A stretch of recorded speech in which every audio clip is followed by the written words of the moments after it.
Pengudusan merupakan suatu perbuatan yang memisahkan diri dari kejahatan dan perbuatan mengabdi diri kepada Allah.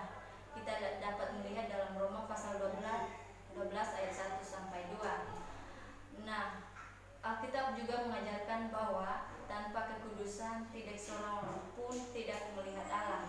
Dapat melihat Allah, kita dapat melihat dalam Ibrani pasal 12 ayat 14.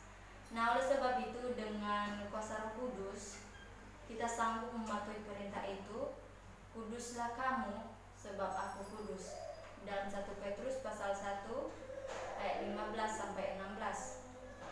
Nah, pengudusan dinyatakan dalam orang percaya dengan mengakui identifikasinya dengan Kristus dalam kematian dan kebangkitannya, dan oleh iman setiap hari juga memperhitungkan suatu kenyataan persatuan itu dengan menyerahkan setiap kemampuan secara terus-menerus kepada kekuasaan Roh Kudus.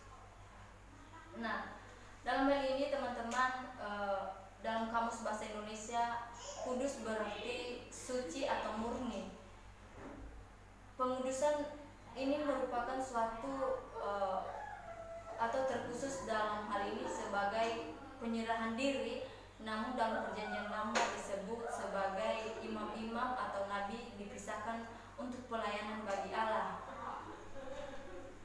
Namun dalam buku Injili menjelaskan arti pengudusan, yang dimana yang pertama, pengudusan berarti diceraikan dari dosa. Pengudusan juga dipersembahkan kepada Allah.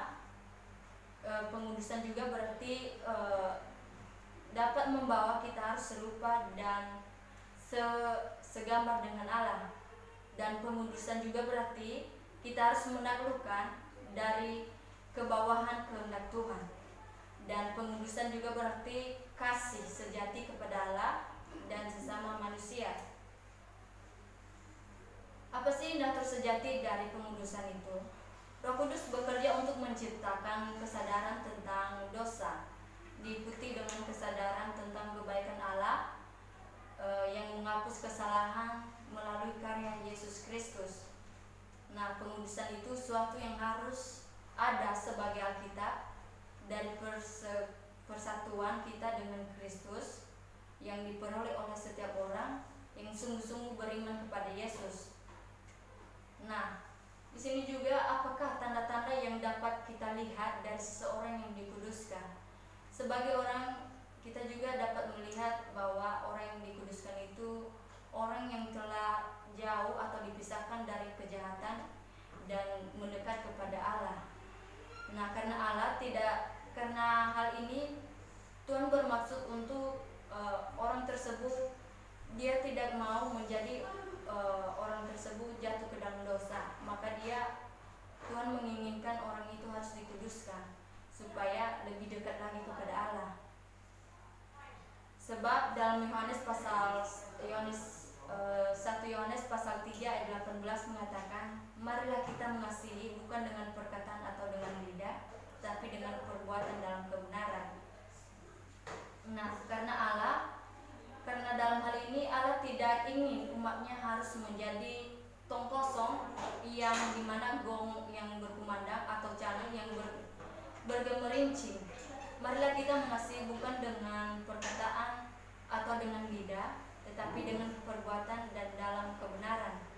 Namun, pengudusan bukan hanya menikmati perasaan saja yang religius yang bersifat sementara.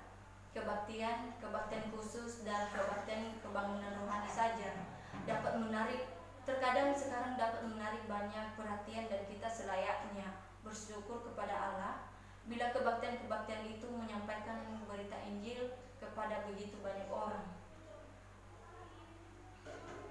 Nah, kita sudah tahu bahwa pengudusan itu merupakan suatu hal yang dilakukan oleh orang yang beriman untuk memisahkan diri dari kejahatan. Langsung pada kesimpulan, pengudusan yang perlu kita perhatikan yaitu suatu yang harus ada sebagai Alkitab dari persatuan kita dengan Kristus yang diperoleh oleh setiap orang yang sungguh-sungguh beriman kepada Yesus.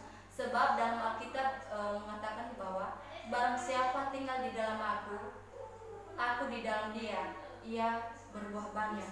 Kita dapat melihat dalam Yohanes pasal 15 ayat 5. Nah, oleh sebab itu, barang siapa yang tidak mengeluarkan buah rohani dalam kehidupannya sehari-hari, ia tidak berada di dalam Kristus. Dalam hal ini, kita sebagai orang yang percaya kepada Kristus, mari kita mengundurkan diri di hadapan Allah, biarlah kita layak di hadapan Kristus. Demikian saja pemaparan dari hasil makalah saya. Salam channel Injili.